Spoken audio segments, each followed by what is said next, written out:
Hello, welcome to Toronto, and I'm your host, Tony.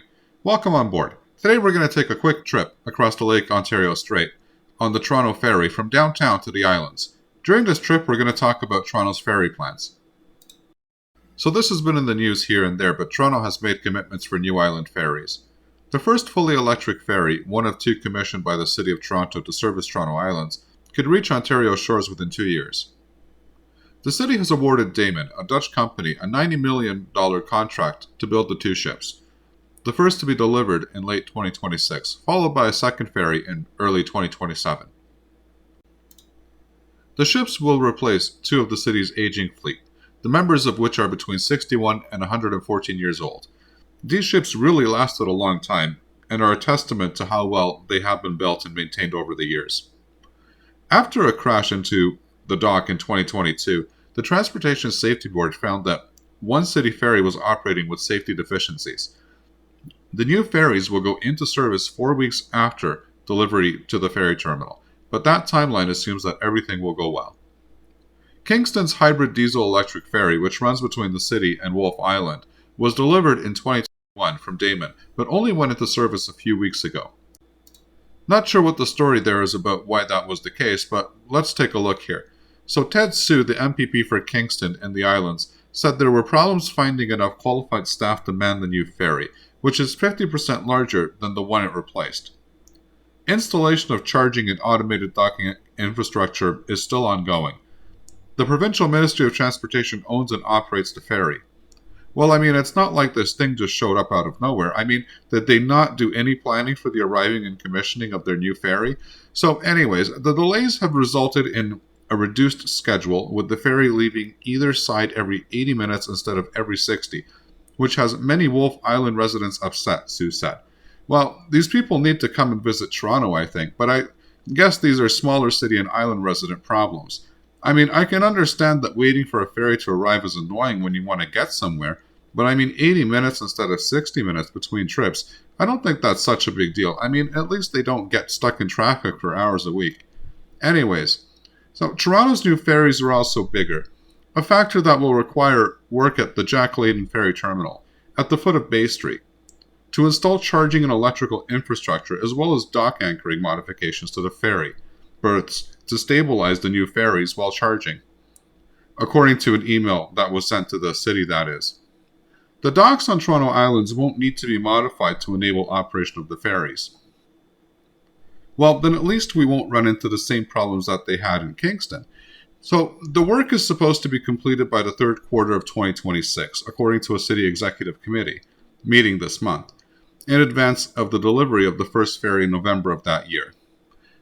The first vessel will be called RoPax, a vehicle and passenger ferry that can accommodate up to 650 people and 14 vehicles per trip, replacing the Ongiara, the only vessel in the city's fleet that carries cars and is certified to operate through the winter months. Often we forget this, but there are residents that live on the island that depend on these ferries all year round for their transportation.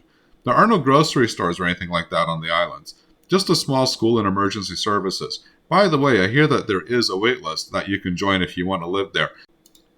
Then if someone moves out and there's no family to take it over, they move down the list. So moving on from that sidebar. The second ship, the Pax, is a passenger ferry that can take as many as 1,300 people and will replace the Inglis, which carries up to 309 passengers. The city said the current design of the ferries allows charging to be completed in approximately 6 minutes under normal operations. The vessels have the option to charge between trips. Well, I really hope that this ends up actually being true. If these will actually charge in 6 minutes, or in and around that time frame, then this means that the ships can recharge every single time that they dock. This way you don't have to be just sitting on the ferry while you're waiting for it to charge, and they don't have to disrupt the service in order to charge them, which I think is fantastic. So Damon is building the ferries, which were designed by the Quebec-based company Concept Naval at its shipyard in Romania. A separate company will install the dock upgrades, including the chargers, which are much different from those used to charge an electric car. The size, dimensions, and the powers that are used are significantly bigger, as you can imagine, said Henk Grunstra, Damon's product director for ferries. There are charging ports at either end of the ship, said Grunstra, and the batteries are surrounded by a system that can heat or cool them according to the weather. the new ferries will continue to be docked manually. About 1.4 million passengers a year use the city's ferries, predominantly from May to September, when 80% of the trips are taken. The city's fleet also includes the Sam McBride and the Thomas Rennie, as well as the heritage vessel called the Trillion. In a letter presented to the city's executive committee at an October 1st meeting, Mayor Olivia Chow requested that city staff provide an update on enhanced safety measures on our public ferries, and said she wanted to consider leasing ferries to provide frequent and reliable service until the new ferries are delivered. Well, see, this is what I mean by bureaucracy.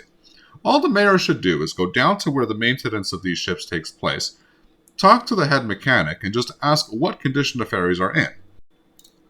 This way you could find out what it would take to keep them maintained, see how much it will cost, and see if it would be better to just lease some new ferries in the meanwhile. Instead, we're going to have to form a committee that then needs to look into the matter, to do a study, and then we're all left more confused than we were before. This is the kind of thing that just annoys people. Are the ships safe or not? So it goes on to say, unfortunately we have seen a number of incidents that risk shaking people's faith in our ferries, wrote Chow. Over the past few years, the ferries have experienced hard dock incidents, power outages, maintenance delays, and other challenges. Chow wrote that the city had already made improvements, including hiring 70 deckhands to staff the ferries, better signage, pre-departure safety announcements, and lighting. I think it would be really good to see some new ferries in Toronto. I never realized that one of them was over 100 years old. I ride them every other year or so to go to the islands, and I never really gave it much thought. But I guess it's one of those things where it's a choice about whether or not we want to replace them or preserve the old ones. But now with the climate change thing, everything is electric, solar and green, which is now in style. So as soon as the opportunity to replace these with electric ones comes up, then I guess it just makes sense to do that. There's absolutely nothing wrong with it. But I guess that this is one of those things where we're going to have to just believe it when we see it, because who knows what can go wrong, as we've seen many times before. By the way, if you're new to Toronto or have been living here for a while and have not visited the islands, then you're really missing out. I think it's one of the nicest parks that we have on offer, along with some absolutely stunning views of the Toronto skyline, both day and night. Of course, this is mainly a summer attraction, and that's when these ferries are operating, or at least as far as I know. If they do operate in the winter, and if the park is open to the public in the winter, then please do let me know. I've never been, so I have no idea, but I am curious about how that works. There's the one and only restaurant that's on the island that I got to visit once, really expensive by the way.